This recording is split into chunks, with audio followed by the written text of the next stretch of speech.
नमस्कार मित्रों। उत्तराखंड पुलिस भर्ती परीक्षा पर मैं बात करूं उससे पहले आज मेरे पास एक मैसेज आया देहरादून से कि सर एक महिला है मंजू नाम की, उसके साथ देहरादून की पुलिस ने जो बर्बरता और जो अत्याचार किया है उसके बारे में आप कुछ कहिए। तो सबसे पहले मैं इसी मुद्दे को आज उठा लेना चाहता हूं।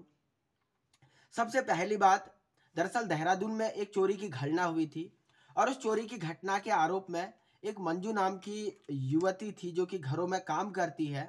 तो उसको थाने में ले जा कर के करंट लगाया गया और उसे मार पीट के फिर उसके घर वापस छोड़ दिया गया। आज सवाल मैं उत्तराखंड के उस मंत्री से पूछना चाहता हूं जिसके पास गृह मंत्रालय है, और उत्तराखंड के पुलिस महानिदेशक मुझे साफ साफ बताइए, क्या आप देश में रूल ऑफ लॉ को मानते हैं या नहीं मानते हैं? Nilamati Bohra versus state of Orissa 1993 का केस है। Supreme court judgment page number 746 में साफ साफ कहा गया है कि अगर आप किसी भी चाहे कितना ही दुर्दांत अपराधी क्यों ना हो उसके साथ आप अमान्य व्यवहार नहीं करेंगे। वही D K Basu versus state of Paschim Bangal AIR 1997 supreme court page number 610 पर आप जाकर के पढ़े कि कैसे किसी को अगर आप अभिरक्षा में लेते हैं तो व्यवहार करना चाहिए। और state of Andhra Pradesh versus CR Reddy में भी जेल में रहने वाले व्यक्तियों के अधिकार बताए गए। तो क्या सुप्रीम कोर्ट के जो डिसीजन दी गई है उनकी धज्जियां उड़ाने के लिए उत्तराखंड पुलिस यहाँ पे प्रयास कर रही? देहरादून में ये जो घटना हुई है, हालांकि इसके बाद बताया जा रहा है कि पुलिस द्वारा उस कोई गैरोला नाम का सब इंस्पेक्टर है उसे सस्पेंड कर दिया गया है, लेकिन यहाँ पे सस्पेंड की कार्रवाई नहीं, he should be arrested at the IPC section 107 extortion 120B criminal conspiracy 354A to D, ये पूरे सेक्शन इस पे लगने चाहिए और इसे अरेस्ट किया जाए और 8-10 साल इसको जरा सा सबक सिखाओ। अब वापस आते हैं अपने वीडियो और वीपीडीओ परीक्षा पर।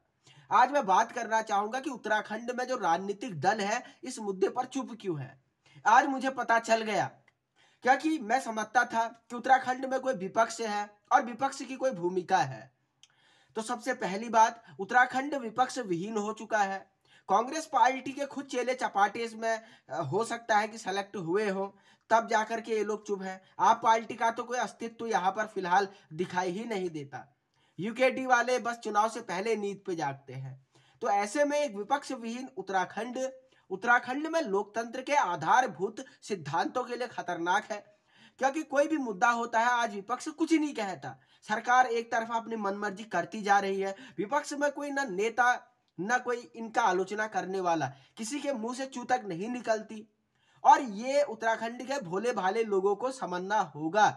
अगर हमारा उत्तराखंड ऐसे विपक्ष विहीन होते चले गया तो यकीन मानिए आने वाले समय में एक बहुत खतरनाक सी बात यहाँ पर हो सकेगी हमारे लिए। लोकतंत्र को कुचला जाएगा और लोकतंत्र इस देश का मूल आधार है। ये पार्टियां बीजेपी कांग्रेस आप ये आती जाती रहेंगी, देश का लोकतंत्र रहना चाहिए और लोकतंत्र में एक सशक्त विपक्ष की हमें रचना करनी ही होगी। अगर कांग्रेस आप और UKD वाले विपक्ष की भूमिका नहीं संभाल पाते हैं तो हमें अपने आप को मजबूत करना होगा, उनके विकल्प के तौर पर लाना होगा। और मैं सारे युवाओं से, सारे उत्तराखंड के भाई बहन आमा बुबू से विपक्ष की भूमिका में आने की बात करता हूं। वो लोग सभी विपक्ष की भूमिका में आए जो सरकार की नीतियों से, इसके भ्रष्टाचार से नाखुश है। जय देवभूमि, जय उत्तराखंड।